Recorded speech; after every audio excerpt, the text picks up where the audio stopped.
What's up, guys? It's Lord Botha here with another video, and wow, do we have a lot of news in the gaming sphere today. And one of the major stories, of course, is the delay of Assassin's Creed Shadows. Let's get into it. This was the official post put out by Assassin's Creed on Twitter X today, and it reads, "Dear players, Assassin's Creed Shadows is a dream project for us. Finally bringing the series to feudal Japan, etc., etc., etc." They talk about how they always really wanted to do this project and how they had so much hope and dreams and aspirations, blah, blah, blah. Here in the middle, they actually get into the meat of it, which is, as such, we've made the decision to postpone the release date to February 14th, 2025. The game will release on a broad range of platforms, including Steam, at launch. Additionally, pre-orders will be refunded, and all future pre-orders will be granted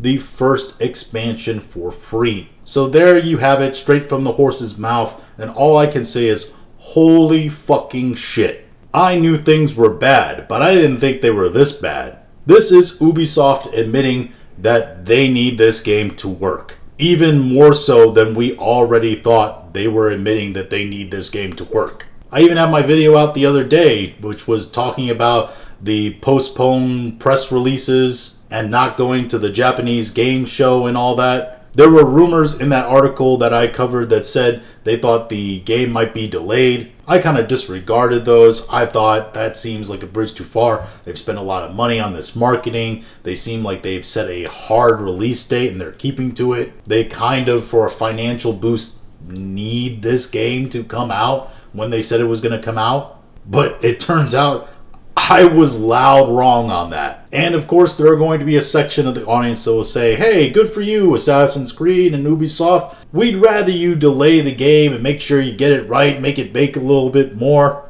and release a game that's going to be good instead of a buggy, broken mess or anything like that. This is a good move, step in the right direction, yada, yada, yada. And normally I would agree. Unfortunately, this is also a game that's had numerous PR snafus, has continually misstepped again and again and again when it came to promoting the game culturally, when it came to promoting the game's historical accuracy. It's just been a completely fumbled game this whole time. And what's most interesting is that this delay is announced right after Ghost of Yotai was announced, the successor to Ghost of Tsushima, which of course is another open world action game set in feudal Japan that, as a series, at least until now, was a big success. And it also comes on the heels of this. This comes from IGN, entitled "Ubisoft Admits Star Wars Outlaws Underperformed." That's right, we're finally here, ladies and gentlemen. We're finally to the point where the mainstream media and the actual company that produced the game are okay with admitting the fact that Star Wars Outlaws was a failure. A financial update from Ubisoft announced a number of significant changes at the company, including the delay of the premiere title Assassin's Creed Shadows. This came alongside word that Star Wars Outlaws had a softer than expected launch and a November 21st release date for Steam. In response to player feedback, Ubisoft's development teams are currently fully mobilized to swiftly implement a series of updates to polish and improve the player experience in order to engage a larger audience during the holiday season to position Star Wars Outlaws as a strong long-term performer. So they want to implement a whole bunch of changes in hopes that this thing will be a slow burner. Guess what? That's not going to happen. You want to implement a whole bunch of changes that will make this game actually fun and make people want to play it? Well, what changes are you going to implement then? Are you going to completely redesign the K-Vest character from the ground up in terms of what she looks like to actually make her, I don't know, not grossly hideous to the eye? Are you going to give us a character creator so we can actually create our own character, no matter what gender, and actually live our own Star Wars smuggler experience, where we get to be our own kind of scoundrel? Are you going to completely change the lockpicking system, combat system, completely overhaul the AI so it's not a broken, buggy mess? Are you going to stop making us pay for DLC that was just parts of the actual original game, stripped from it, and then sold as an add-on? No, you're not going to do any of that, so there's no exact way that this game is going to be remarkably better at all. a polished turd is still a turd. This sentence gets me the most. IGN has the gall to say Star Wars Outlaws was long expected to have been a disappointment for Ubisoft. IGN, one of the mainstream publishers that shilled for this game, is now saying, oh, well, we knew this game was probably going to fail all along. Really? Why did you shill so hard for it then in the review that you mentioned literally in the next paragraph? IGN's own review of the game returned a 7 out of 10. That's still a very good rating. Why did you give it a 7 out of 10 when you know this thing deserved way less than this? Star Wars Outlaws is a fun intergalactic heist adventure with great exploration, but it's hindered by simple stealth, repetitive combat, and a few too many bugs at launch. That's what they said, and they're using this quote as a way to defend their 7 out of 10 review. By saying that, hey, look, we said some negative things about the game, right? Yeah, but you still gave it a 7 out of 10, and you still said some pretty positive things about it, when clearly the consensus of this game is that it was dog shit. The point is here, on the back of the mainstream media and Ubisoft finally admitting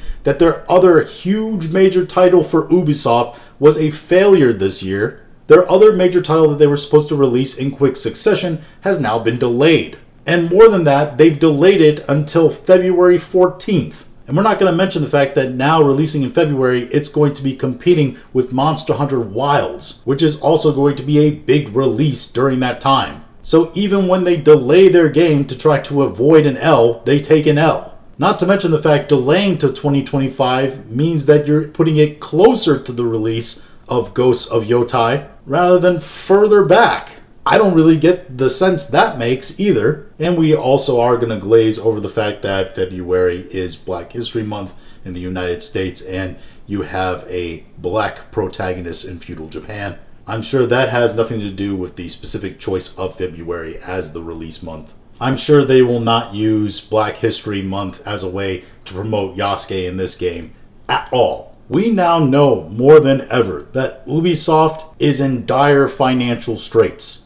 Their stock has fallen from a high of $84 5 years ago to under $12 a share today. And finances are getting so bad at Ubisoft that with the failure of Outlaws and now the delay of Assassin's Creed Shadows, Ubisoft is launching their own investigation of their company. This comes from Insider Gaming. Ubisoft board is launching an investigation into the company's struggles. This is their statement. In light of recent challenges, we acknowledge the need for greater efficiency while delighting players. As a result, beyond the first important short-term actions undertaken, the Executive Committee, under the supervision of the Board of Directors, is launching a review aimed at further improving our execution, notably in player-centric approach, and accelerating our strategic path towards a higher-performing model to the benefit of our stakeholders and shareholders. Finally, let me address some of the polarized comments around Ubisoft lately. I want to reaffirm that we are an entertainment-first company, creating games for the broadest possible audience, and our goal is not to push any specific agenda. We remain committed to creating games for fans and players that everyone can enjoy. So that statement right there from the Executive Committee of Ubisoft says they know exactly what people think of them. They know people are accusing them of being a woke, agenda-pushing company, of turning out shit games that focus more on politics than actual mechanics and being a fun, entertaining game. And they know that this is a big reason why their games are failing. Now, the real problem with this statement is it's not the perception that these games are like this. It's the reality. They are agenda focused. They are mechanics lacking. They are not entertainment first. And while they say they are a company that's what they're about, being an entertainment first company,